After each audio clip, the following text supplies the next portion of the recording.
एक जंगल में एक गधा और एक लोमड़ी रहते थे। गधा और लोमड़ी के बीच बहुत अच्छी दोस्ती थी। वह दोनों अक्सर जंगल में शांत घूमने जाया करते थे।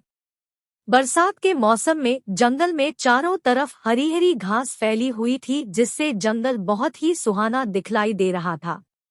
आसमान में नीलिमा छाई हुई थी और आसमान बहुत सुंदर दिखलाई दे रहा था। हरी हरी घास को देखकर लोमड़ी गधे से बोली, गर्मियों के दिनों में जंगल कितना सूखा पड़ा था और अब देखो हरी भरी घास के कारण जंगल कितना सुंदर दिखाई दे रहा है। लोमड़ी की बात सुनकर गधा बोला, लोमड़ी बहन, तुम यह क्या बात कर रही हो? घास भी कहीं हरी होती है क्या? घास का रंग तो नीला होता है। गधे की बात सुनकर लोमड़ी को हंसी आ गई और लोमड़ी गधे से बोली, अरे गधे भाई, घास का रंग हरा ही होता है। गधा फिर बोला, घास तो मेरा भोजन है, तो क्या मुझे घास का रंग भी नहीं पता है? तुम तो मांसाहारी जीव हो, तुम्हें क्या पता घास का रंग कैसा होता है? गधा और लोमड़ी दोनों अपनी बात पर अड़े रहे। धीरे धीरे दोनों में बहस होने लगी और दोनों एक दूसरे की बात मानने के लिए बिल्कुल भी तैयार नहीं थे। दोनों को ही लग रहा था वही सही है और वह ही दूसरे से ज्यादा बुद्धिमान है। लोमड़ी तो जन्मजात चालाक होती है। वह गधी से बोली, इस तरह अगर हम दोनों बहस करते रहे तो हमारी आपस में लड़ाई हो जाएगी और इससे हमारी दोस्ती खराब हो जाएगी। इसीलिए अब इस बात का निर्णय किसी और पर छोड़ देते हैं कि कौन सही है और कौन गलत।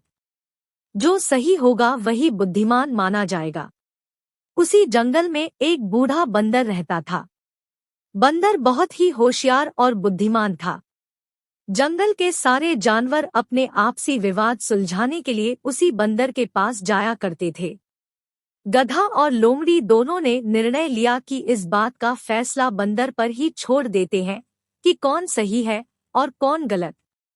लोमड़ी मन ही मन बहुत खुश हो रही थी, क्योंकि वह जानती थी कि घास का रंग तो हरा ही होता है, इसीलिए निर्णय उसी के पक्ष में आएगा।